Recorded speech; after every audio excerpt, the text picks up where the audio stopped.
أعوذ بالله من الشيطان الرجيم بسم الله الرحمن الرحيم الحمد لله الذي كما هو أهله والصلاة والسلام والتحية والإكرام على خير الأنام وعلى أهل بيته الطيبين الطاهرين المعصومين الذين أذهب الله عنهم الرجس وطهرهم تطهيرا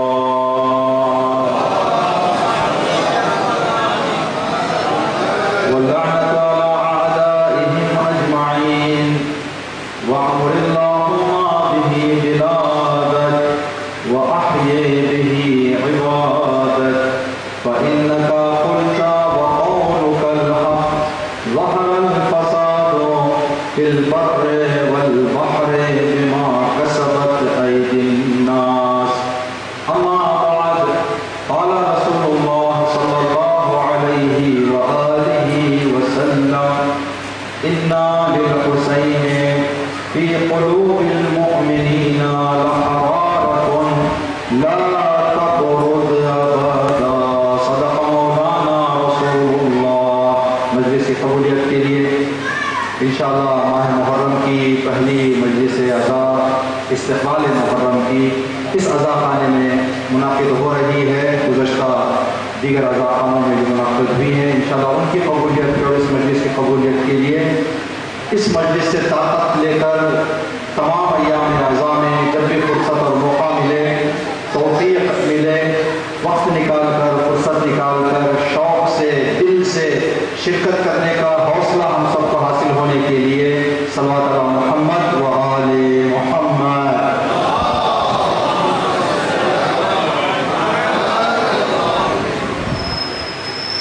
اس عزاخانے کی آبادی وطن کی آبادی وطن کے مومنین اور مومنات کی آبادی ہر بلا مصیبت ناگہانی آفتوں سے حفاظت اور ہر ترقی برکت رحمت اللہ کی طرف سے بحق حسین ابن علی وطن اور وطن کے ہر مومن مومنات دنیا کے تمام مومنین اور مومنات کو نصیب ہونے کے لیے بلند آواز سے صلوات علی محمد و آل محمد.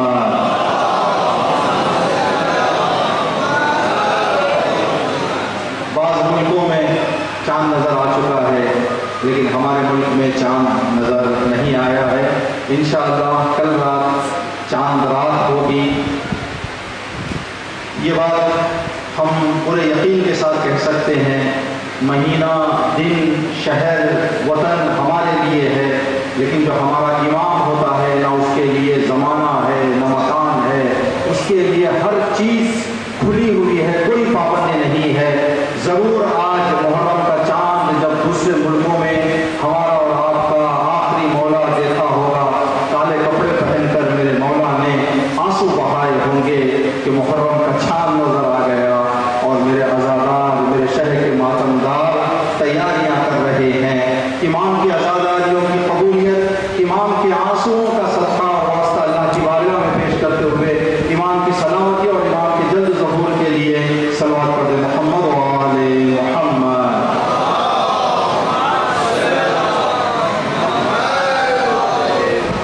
رسول اللہ صلی اللہ علیہ وآلہ وسلم کی حدیث ہم نے آپ کی خدمت میں پڑھی.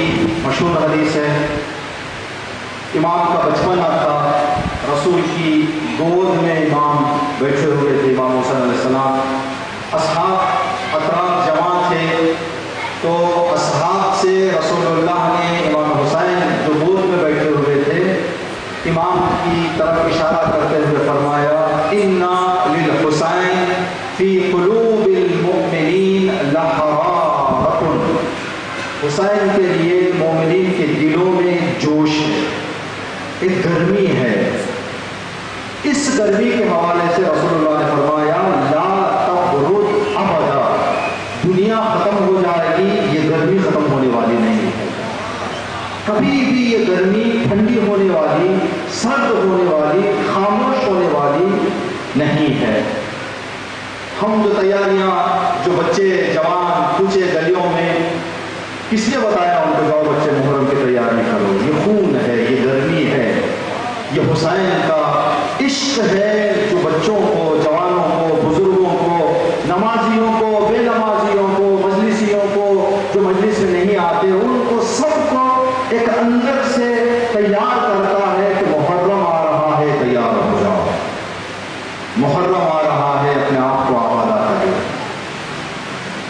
ایک مسئلہ کی خدمت میں یہاں پر عرض کرنا چاہیں گے انشاءاللہ کہ آپ کی توجہات رہیں گی۔ سوال یہ ہے کہ امام حسین علیہ السلام مدینے سے کامیابی کے لیے نکلے یا کامیاب ہو کر نکلے؟ امام، یا سوال بدل دیں، امام کربلا میں آ کر شہادت پیش کرنے کے بعد کامیاب ہوئے یا مدینے سے نکلتے ہوئے ہی حسین کامیاب تھے؟ کربلا میں شہادت سے امام کو کامیابی امید لے کر نہیں گئے امام مدینے سے کچھ ایسے اعمال انجام دے کر گئے جو اس بات کی نشانی تھی کہ حسین کی پہلی حرکت ہی کامیابی سے ہے۔ دو طرح کا عمل ہوتا ہے انسان کی زندگی میں، ایک یہ کہ ایک بچہ ہے، ایک طالب علم ہے، ایک اسٹوڈنٹ ہے، اس نے امتحان کی تیاری نہیں کی، امتحان کے ہال میں جاتے ہوئے گھبراہٹ، پتہ نہیں سوالات کیا آ جائیں گے، سوال لکھتے ہوئے ڈر، پتہ نہیں صحیح لکھ رہا ہوں یا نہیں لکھ رہا ہوں، جب رزلٹ آئے گا تو بے قراری کہ پتہ نہیں میرا نام کامیاب فہرست میں آئے گا یا نہیں آئے گا۔ لیکن جو بچہ 100% تیاری کر کے نکلتا ہے، نہ اس کو ڈر ہے، نہ گھبراہٹ ہے، نہ بے قراری ہے، بلکہ اس کو یقین ہے اور یہ کہہ کر جاتا ہے جو سوال آ جائے آ جائے، میں جو لکھوں گا جواب لکھوں گا۔ اب اس کو انتظار اور گھبراہٹ نہیں ہوگی کہ فہرست میں میرا نام آئے گا یا نہیں آئے گا، بلکہ اس کو پورا یقین ہے کہ میرا نام آئے گا۔ جب ایک معمولی انسان اپنی تدبیر سے باہر نکلتا ہے، تیاری کرتا ہے، تو کامیابی یقینی ہوتی ہے۔ تو حسین ابن علی جیسا عقل، اور عقل جس کے صدقے میں بنی ہے، دو نمونے آپ کی خدمت میں عرض کریں گے۔ یہ دو نمونے اس بات کی دلیل ہے کہ امام مدینے سے نکلتے وقت ہی کامیابی کا اعلان کر کر نکلے۔ اور آخر میں لوگوں کو شک تھا، جو ظاہر دیکھ رہے تھے، جو واقعے کا ظاہری چہرہ دیکھ رہے تھے، ان کو شک تھا کہ حسین کے سارے شہید ہو گئے، خواتین اور عورتیں، بیویاں اسیر ہو گئی، جیتا کون ہارا کون؟ جب یہ سوال دربار شام میں امام سجاد سے پوچھا تو آپ نے سنا ہے، یہ امام سجاد نے فرمایا جناب آپ کچھ دیر انتظار کریں، جواب آپ کو مل جائے گا۔ جب کچھ دیر گزری، اذان کا وقت آیا، جب مؤذن نے اللہ اکبر کہا تو امام نے فرمایا اللہ اکبر حسین کی جیت کی نشانی ہے۔ ہر اذان حسین کی جیت کا اعلان ہے۔ یزید چاہ رہا تھا اذان نہ رہے، حسین چاہ رہے تھے اذان رہے۔ آج اذان کا وجود بتا رہا ہے کہ کامیابی حسین کو ملی۔ اب ایک بات ہے کہ پھر شہید ہو گئے، زندہ نہ رہے، اس کو آپ تک پہنچانے کے لیے ایک مثال کا سہارا لیں گے۔ صرف یہ علماء کی زبان میں، علمی زبان میں، کتابوں میں ذہن کو قریب کرنے کے لیے مثالوں کا سہارا لیا جاتا ہے۔ ہو سکتا ہے مثال میں کچھ ایسے الفاظ ہوں، شاید کسی کو کچھ مثالوں میں جمے یا نہ جمے، لیکن علماء کہتے ہیں تقریب ذہن کے لیے، ذہن کو مطلب اور جو بات بتائی جا رہی ہے اس سے قریب کرنے کے لیے مثال کا سہارا لینا جائز ہے۔ صرف یہ مثال آپ کے ذہن میں رہے، ہم انشاءاللہ کربلا کے واقعے سے مثال کو سمجھنے کی کوشش کریں گے۔ اگر آپ نے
اس کی پہلی دلیل، جب امام حسین مدینہ چھوڑ رہے تھے تو قرآن کی آیت تلاوت کی امام نے، فخرج منها خائفا يترقب فقال ربی نجنی من القوم الظالمین۔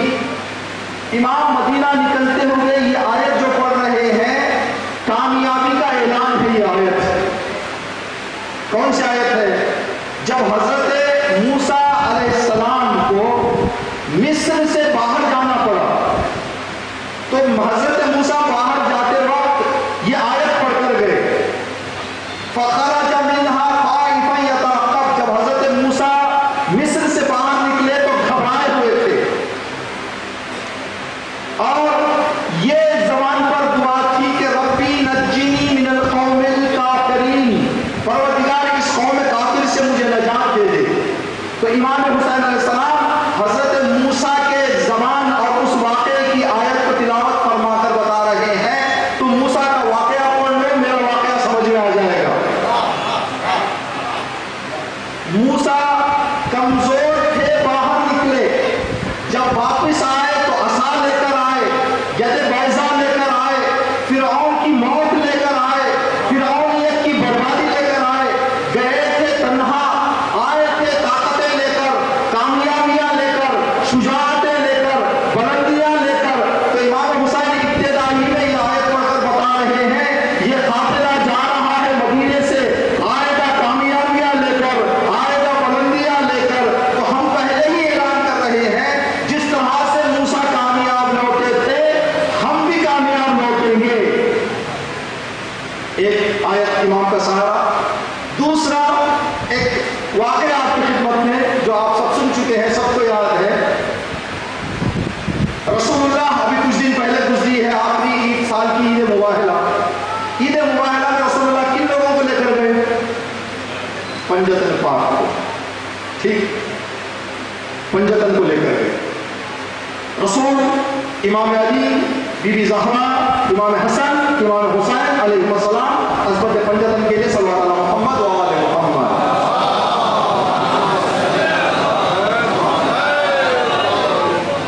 جب ان پنجتن کو آتے ہوئے نصارہ نجران نے دیکھا تو کیا کہا؟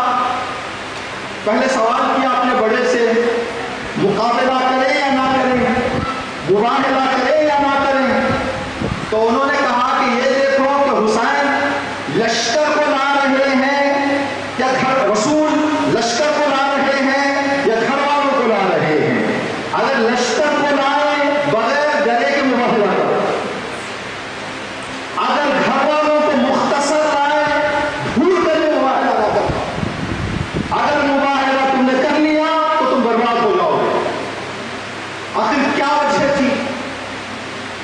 لشکر لائیں مباہلہ کر لینا، مختصر آئے مباہلہ نہ کرنا۔ جبکہ مختصر آئے تو مباہلہ کرنا چاہیے تھا، لشکر آئے تو پیچھے ہٹنا چاہیے تھا۔ اکثریت اور اقلیت تلواروں کی جنگ میں ہوتی ہے، دعاؤں کی جنگ میں نہیں، صداقتوں کی جنگ میں نہیں۔ صداقتوں کی جنگ میں صداقت کا ہونا چاہیے، لشکر کا نہیں۔ اس آیت کو، اس واقعے میں جب پڑھتے ہیں تو ایک عجیب مسئلہ سنائی دیتا ہے۔ رسول جب بھی اعلان کرتے تھے کہ فلاں جنگ ہے، فلاں جنگ ہے، جنگ خیبر ہے، جنگ خندق ہے، بہت سارے رات رات جاگ کر انتظار کرتے تھے، یا رسول اللہ میں آؤں گا آگے، میں آؤں گا آگے، میں آؤں گا آگے۔ نصارہ نجران کے اور رسول اللہ کے درمیان جو مباہلے کا معاہدہ ہوا تھا، کئی دنوں کے بعد مباہلہ ہوا تھا، مدینے میں آواز پھیل گئی تھی کہ رسول مباہلہ کرنے والے ہیں، مباہلہ کرنے کے لیے کچھ لوگوں کو رسول اپنے ساتھ لے کر جائیں گے۔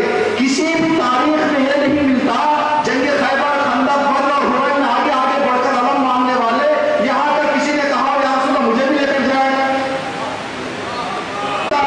یہاں بھاگنے کا کوئی امکان نہیں ہے، وہاں دھوکہ دیا جا سکتا ہے، یہاں دھوکے کا امکان نہیں ہے۔ تو کیوں لشکر آئے مباہلہ کر لو، مختصر آئے لشکر، خاص لوگ آئے مباہلہ نہ کرنا۔ اس کو بہتر سمجھنے کے لیے مثال آپ کی خدمت میں کریں۔ صاحب اولاد ہیں آپ حضرات،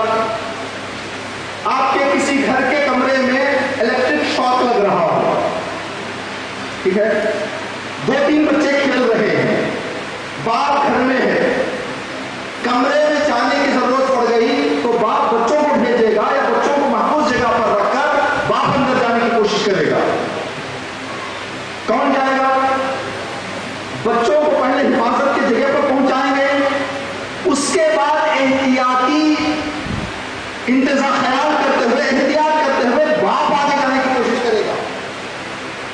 رات کے سناٹے میں باہر سے کوئی ڈرنے کی آواز آئے، کسی جانور، کسی کیڑے، کسی حشرے کی آواز آئے، بچوں کو اندر بند کیا جاتا ہے، بچوں کو بٹھا کر باپ کہتا ہے بیٹا تم اندر بیٹھو، میں باہر جا کے دیکھ کے آتا ہوں کیا ہے، یا ماں ہمت کر کے باہر کہتی ہے بیٹا تم اندر رہو، میں جا کے باہر دیکھتی ہوں کیا ہے۔ کوئی ماں باپ اپنے بچوں کو خطرے کی جگہ پر لے جانے کو تیار نہیں ہوتا۔ مباہلہ عذاب نازل کرنے کے لیے تھا، وہاں پر کوئی اپنوں کو نہیں لاتا، اگر عذاب نازل کروانا تھا بچوں کو بٹھا کر غیروں کو لاتے۔ سمجھدار تھے نصارہ نجران، انہوں نے کہا جب اگر بچوں کو لاتے مباہلہ نہ کرنا، اس لیے کہ کوئی آدمی اسی وقت اپنے بچوں کو لاتا ہے جب اس کو اپنی حقانیت کی پورا یقین ہوتا ہے۔ کب پھر اسی مثال میں بچوں کو تو کمرے میں باپ بھیجے گا جب معلوم ہے کہ کمرے میں کوئی خطرہ نہیں ہے، تب بچے کو لے جا کر باپ پہنچائے گا۔ تو رسول مباہلے میں اپنے بچوں کو لے کر آئے، نصارہ نجران سمجھ گئے کہ اپنے بچوں کو جب لایا جاتا ہے اسی وقت لایا جاتا ہے جب اپنے حق، اپنے سچ، اپنے صحیح، اپنے کامیابی کا جس کو یقین ہوتا ہے وہی خطرے کی جگہ پر بچوں کو لاتا ہے۔ نصارہ نجران نے کامیابی کا ایک راز بتا دیا کہ دیکھو کامیابی کو دیکھنا چاہتے ہو، دیکھو کہ کون آ رہا ہے۔ حسین مدینے سے نکلے تو لشکر لے کر نہیں نکلے، حسین اپنے گھر کو لے کر نکلے۔ عورت کو رسول نے ایک جگہ اکٹھا کر دیا۔ خدا کی طرف سے جو معصوم تھے اس دور میں، رسول، بی بی، امام علی، امام حسن، امام حسین، اس کے علاوہ کوئی اللہ کی طرف سے معصوم سند رکھنے والا نہ تھا۔ کربلا میں ایک مسئلہ آپ کی خدمت میں آپ سوال کریں، امام ایک ایسا واقعہ بتائیں امام محمد باقر علیہ السلام کے حوالے سے جو کربلا میں آپ نے سنا ہو۔ آپ نے کتنا مسائل سن لیا، کچھ امام محمد باقر علیہ السلام کے بارے میں مسائل سنا آپ نے؟ ایک واقعہ ملتا ہے دربار شام میں، دربار شام میں بندے دھونے کھڑے دی، پوچھتا کیا ہے کیا کرو، تلوار لے کے کاٹ دے۔ جب ان کے مردوں کو زندہ نہیں چھوڑا، اس مختصر کو زندہ رکھ کے کیا کرے گا، قتل کر دے۔ جیسے ہی انہوں نے یہ جملہ کہا، امام محمد باقر اپنے جگہ سے اٹھ کر کھڑے ہو گئے۔ کہا یزید اگر اجازت ہو تو جملہ کہو۔ تو بتاؤ کیا کہنا چاہتے ہیں؟ تمہارے دربار میں بیٹھے ہوئے لوگ فرعون کے دربار میں بیٹھے ہوئے لوگوں سے بھی گرے ہوئے۔ اچھا وجہ کہ جب موسیٰ کے سامنے فرعون شکست کھا گیا، سام اور جادوگروں کو بلا کر جب فرعون کو کھلے دربار میں ہار ملی، فرعون غصے میں کسی کو کہتے کہ تمہاری ولادت میں عوض باللہ طہارت نہیں ہے، آدمی کیا کہہ رہا ہے بھائی کس اعتبار سے تم کہہ رہے ہو؟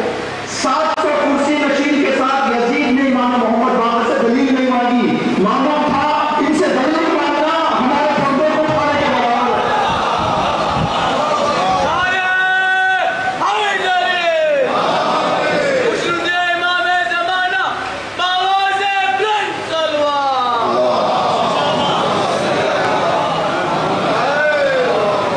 ان سے دلیل مانگنا ہماری رسوائی ہاتھوں سے خریدنے کے برابر ہے۔ جو بچہ اس جرات سے کھڑ کر بول رہا ہے، اتنے سارے مسائل مصیبتوں کو دیکھنے کے بعد ضرور اس کا رابطہ کسی اور جگہ سے ہے۔ تو کیا رابطہ ہے؟ وہاں پر پنجتن پاک کو رسول لے کر آئے، یہاں پر امام محمد باقر علیہ السلام کو بھی امام حسین نے کربلا کے قافلے میں شامل کر لیا۔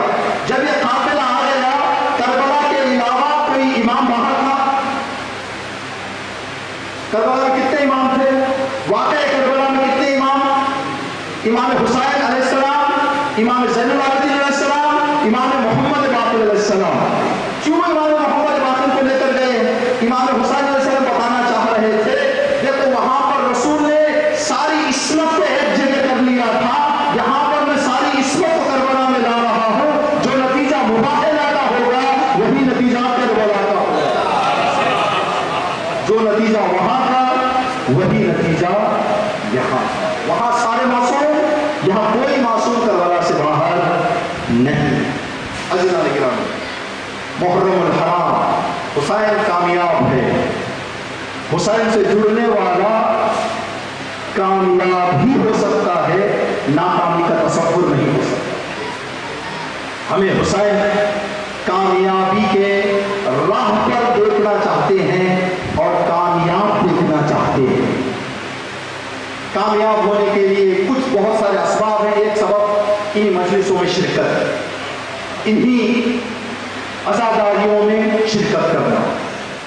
یہ وہ چیز ہے جس چیز کی قدر اور قیمت اگر ہم سمجھ جائیں تو پھر ہم کبھی بھی اس سے ہٹ کر زندگی کرنا یا بے وجہ اس عظیم فیض سے محروم رہنے کو اپنے گوارا نہیں کریں. جناب حبیب ابن مظاہر کی عظمت کو آپ سب پہچانتے ہیں. حبیب ابن مظاہر جس کو امام حسین علیہ السلام نے قتل کر بلایا. 18,000 خط کوفے سے امام کو آئے تھے، ایک خط امام کا کوفے کو گیا تھا. جو خط امام کا کوفے کو گیا تھا وہ مسلم جناب حبیب ابن مظاہر کی. جناب حبیب ابن مظاہر کو ایک شخص نے عالم خواب میں دیکھا. جنت کے عظیم ترین درجات پر جناب حبیب ابن مظاہر بیٹھے ہوئے. سوال کرنے والے نے سوال کر لیا کہ حبیب ابن مظاہر، اگر اللہ آپ کو دوبارہ دنیا میں بھیجنا چاہے کیا آپ خدا کے اس بات کو قبول کر کر واپس دنیا میں آ جائیں گے؟ جناب حبیب ابن مظاہر نے کہا ہاں، اگر دوبارہ خدا مجھے زندگی دے دے میں چاہتا ہوں کہ میں دوبارہ زندگی پاؤں اور دنیا میں چلا جاؤں. لیکن ایسے واقعات جو سنتے ہیں آپ کی خدمت میں بیان کرنے کے لیے تھوڑا سا غور کیا جاتا ہے ان واقعات پر. آپ بھی ان واقعات پر غور کر سکتے ہیں. اگر غور کریں تو ممکن ہے کہ ایک ساتھ کئی 100 نکات ایک جملے سے، ایک واقعے سے، ایک حدیث سے آدمی ڈھونڈ سکتا ہے. فکر کرے آدمی، غور کرے. اگر کسی آدمی کی سیلری 1 لاکھ روپے کی ہو، ان کو آفر دیا جائے کہ جناب 25,000 کی سیلری کا ایک کام ہے، آئیں گے؟ اگر وہ آ جائیں تو سب کیا کہیں گے کہ یہ آدمی کو 1 لاکھ اور 25,000 کو کوئی فرق نہیں معلوم.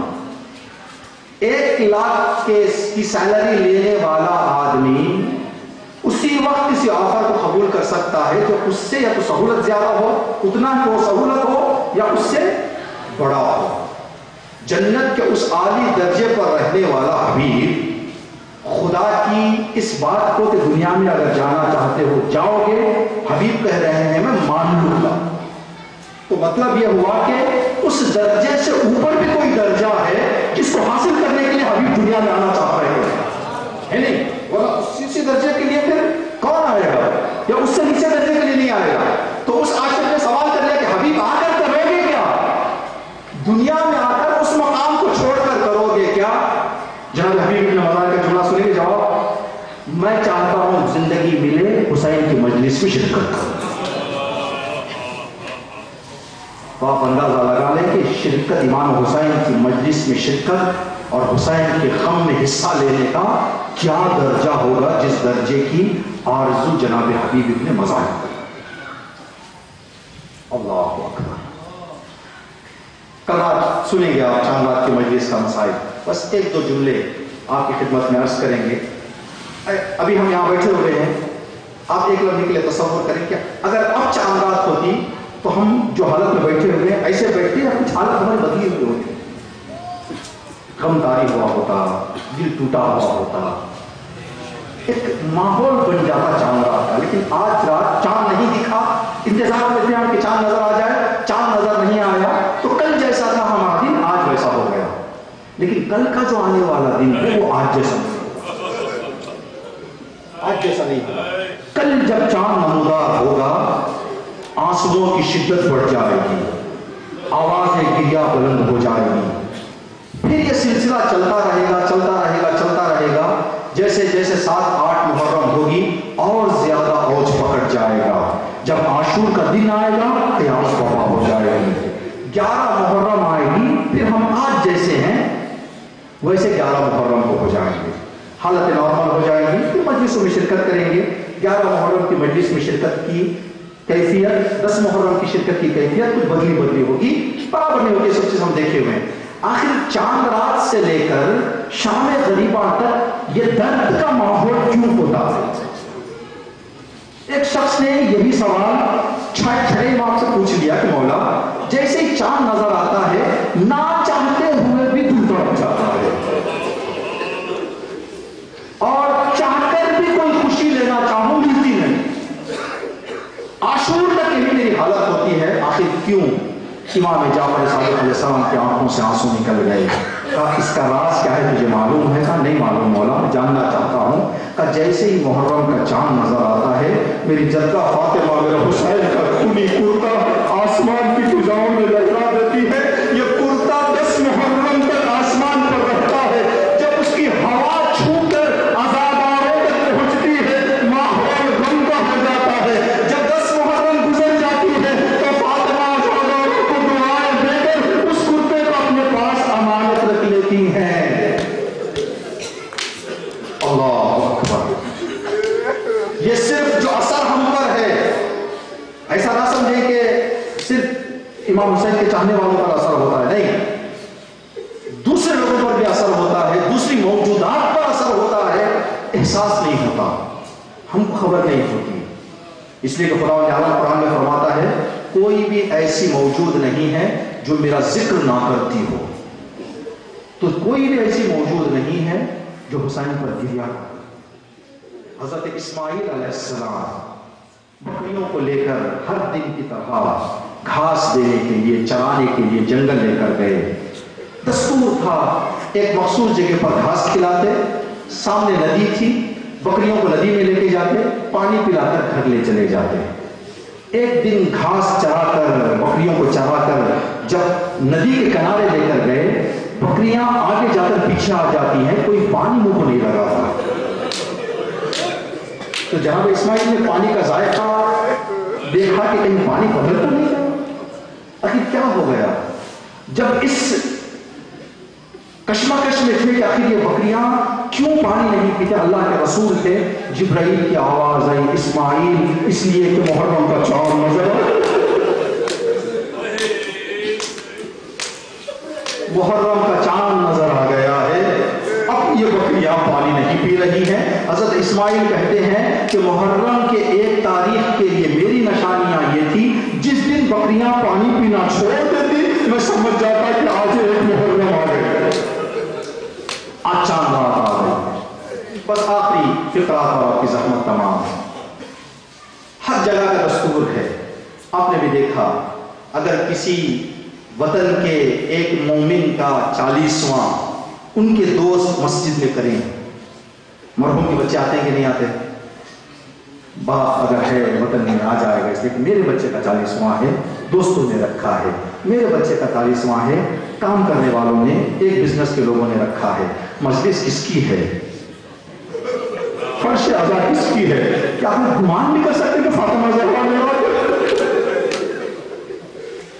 حسین کی مجلس فاطمہ زہرا نہ آئے؟ یہ ہو ہی نہیں سکتا، یہ ہو ہی نہیں سکتا۔ جیسے ہی محرم کا چاند نظر آتا ہے، جو عرفان رکھنے والے مسائل میں ذکر جو کرتے ہیں، فاطمہ اپنی قبر سے بلند ہوتی ہے، زینب کبریٰ کے قریب جا کر کہتی زینب اٹھ جاؤ، محرم کا وطن آ گیا، آزاداروں نے آزادہ میں سجا لیے ہیں۔ جناب زینب کے ساتھ ایک چھوٹی سی لہر کے قریب پہنچتے ہیں، بیٹی سکینہ تیرے بابا پر آنسو بہانے والے آ گئے ہیں۔ جناب سکینہ اٹھ کر کہتی ہے پوری اماں دادی جان یہ کس کے لیے رو رہے ہیں؟ کہا تیرے بابا کے لیے، تیرے اصغر کے لیے، تیرے اکبر کے لیے۔ پوری اماں دادی جان کو کیا ہدیہ دیں گے؟ کہا میں ہاتھوں کو بلند کرو سکینہ، زینب ہاتھوں کو بلند کرو، میں دعائیں دیتی ہوں تم آمین کہنا، پروردگار